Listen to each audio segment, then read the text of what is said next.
कि जिसे हम मनुष्य की बुद्धि कहते हैं, उससे 9 गुनी ताकत का अचेतन मन, अनकॉन्शियस माइंड भीतर बैठा हुआ है।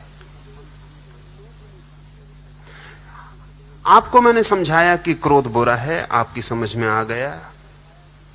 लेकिन जिस बुद्धि की समझ में आया उसने कभी क्रोध किया ही नहीं। उस बुद्धि के पीछे जो 9 हिस्से परत हैं अचेतन की, अनकॉन्शियस की, क्रोध वहां से आता है। ऐसा समझ लें कि मैं एक मकान में रहता हूं, दरवाजे पे एक पहरेदार खड़ा है।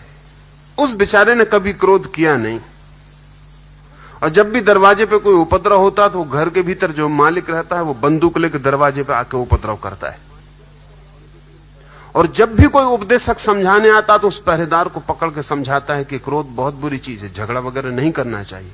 वो कहता है कि मेरी भी समझ में आता है, मैं भी देखता हूं कि जब उपद्रव होता है वो मालिक भीतर से आता है तो भारी खून खराबा हो जाता है। मैं बिल्कुल समझता हूं, मेरी समझ में बिल्कुल आता है। मगर ये उपदेशक को पता नहीं कि जिसको वो समझा रहा है उसने कभी उपद्रव किया नहीं, और जिसने उपद्रव किया है इस पहरेदार से उसका कोई कम्युनिकेशन नहीं है, इससे कभी उसकी मुलाकात ही नहीं होती। और जब वो मालिक बंदूक लेके आता तब ये पहरेदार हाथ पर झुका के, सिर झुका के उसके चरणों में पड़ जाता है, क्योंकि वो मालिक है। और जब वो चला जाता तब पहरेदार अपनी कुर्सी पे बैठ के झपकी खाता रहता और सोचता है कि बहुत बुरी बात है, क्रोध होना नहीं चाहिए। आप जिस बुद्धि से समझ रहे हैं, अगर हम आपके मन के 10 खंड कर दें तो 1 खंड समझ का है और 9 खंड अंधेरे में पड़े। जीवन का सारा उपद्रव अंधेरे खंडों से आता है।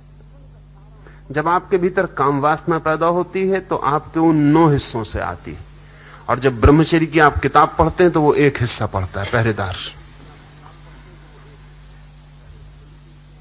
आप ब्रह्मचर्य की किताब पढ़ के रख देते हैं, बिल्कुल जज जाती है कि बात बिल्कुल ठीक है, लेकिन उस जचने से कुछ नहीं होता। जब वो भीतर के 9 हिस्से काम वासना से भरते हैं तब इस 1 हिस्से की कोई ताकत नहीं है, वो इसको एक तरफ हटा के बाहर आ जाते हैं। इसके जुम्मे एक ही काम है कि जब वक्त मिले तो समझने का काम करे, और जब फिर वक्त मिले तो पश्चाताप करे। ये जो 1 हिस्सा मन है, इसकी कोई सुनवाई नहीं है। ध्यान रहे कि मन में जितना गहरा हिस्सा होता है उतना ताकतवर होता है। परिधि पर, सरकमफ्रेंस पर ताकत नहीं होती, ताकत सेंटर में होती है। जिसको हम बुद्धि कहते हैं वो हमारी सरकमफ्रेंस है, परिधि है, घर के बाहर का परकोटा है। वहां कोई खजाने नहीं रखता। खजाने तो उस तिजोरी में दबे होते हैं जो घर का भीतरी से भीतरी अंतरंग है। तो हमारे जीवन की ऊर्जा तो अंतरंग में छिपी है और बुद्धि हमारे दरवाजे पर खड़ी है। इसी बुद्धि से पढ़ते हैं, इसी बुद्धि से सुनते हैं, इसी बुद्धि से समझते हैं।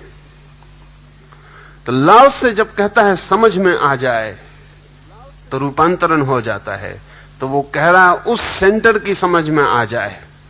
वो जो आपके भीतर अंतरस्थ बैठा हुआ अंतिम मालिक है उसकी समझ में आ जाए तो क्रांति हो जाती। अब हमारी कठिनाई भी स्वाभाविक है, वास्तविक है कि हमें लगता है समझ में आ गया, फिर क्रांति तो होती नहीं, हम वहीं के वहीं खड़े रह जाते हैं। और इस तथाकथित समझ से और एक उपद्रव शुरू होता है। वो उपद्रव ये होता है कि अब हम द्वैत में बढ़ जाते हैं। मन भीतर से कुछ करवाता है, हम कुछ करना चाहते हैं, वो कभी होता नहीं, होता वही है जो भीतर से आता है। और फिर आखिर में पश्चाताप और दीनता और हीनता मन को पकड़ती, और अपनी ही आंखों में आदमी गिरता चला जाता है। उसे लगता है कि मैं कुछ भी नहीं हूं, किसी कीमत का नहीं हूं। तो ये जो समझ है हमारी, अल्लाह से इसके संबंध में नहीं कह रहा है। ये इंटेलेक्चुअल जो अंडरस्टैंडिंग है, ये धोखा है समझ का।